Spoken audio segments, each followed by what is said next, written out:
என்றும் 16 Ford Aspire.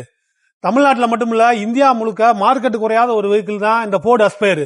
இந்த Ford அஸ்பயரை இன்னைக்கு ஃபேம் கார் சார்பா ஒரு நல்ல பிரைஸ்ல கொடுக்க போறோம்.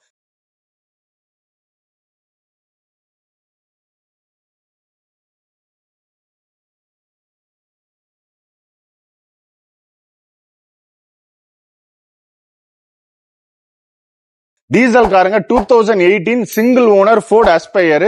பவர் ஸ்டியரிங், ஃப்ரண்ட் ரெண்டு power window, dual air bag கூடிய வரக்கூடிய வெஹிக்கிள். 86,000 கிலோமீட்டர் தான் ட்ரிவன் ஆயிருக்கு. மதுரையில் இருக்கக்கூடிய ஃபேம் கார்ஸ்ல இந்த கார் சேலுக்கு இருக்குங்க. மார்க்கெட்ல செகண்ட் ஓனர் காரே 5 லட்சம் ரூபாய்க்கு மேல சொல்லிட்டு இருக்காங்க. இது சிங்கிள் ஓனர் 2018 மாடல். கோட் பண்ற பிரைஸே பாத்தீங்கன்னா 4,48,000 தான் கேக்குறாங்க. ஃபோர்டு அஸ்பயர்ல டீசல் கார் மைலேஜ் பாத்தீங்கன்னா உங்களுக்கு லிட்டருக்கு 22 இருந்து 25க்கு மேல மைலேஜ் கொடுக்கும். வித் ஏசியோட நல்ல மைலேஜ் தரணும், நல்ல பெர்ஃபார்மன்ஸ் இருக்கணும். ஃபோர்டு கார் டீசல் கார் தேடிட்டு இருக்கீங்கன்னா சிங்கிள் ஓனர்ல இருக்கக்கூடிய மதுரையில் இருக்கக்கூடிய இந்த காரை நேர்ல வந்து டெஸ்ட் ட்ரைவ் பண்ணி பாருங்க. இவங்க கிட்ட 50 கார் மேல சேலுக்கு இருக்கு. ஓப்பனிங் ஆஃபரா எல்லா காருமே மார்க்கெட்ல ரொம்ப ரொம்ப பெஸ்ட் பிரைஸ்ல கொடுத்துட்டு இருக்காங்க. ஒரு காருமே நம்ம பிரைஸோட அடுத்தடுத்த வீடியோல கொடுத்துட்டே இருக்கும். நம்ம பேஜை ஃபாலோ பண்ணிக்கோங்க. ஷாப்போட ஃபோன் நம்பர் டீடைல்ஸ் எல்லாமே டிஸ்கிரிப்ஷன்ல கொடுக்குறேன். நெக்ஸ்ட் வீடியோல மீட் பண்றேன்.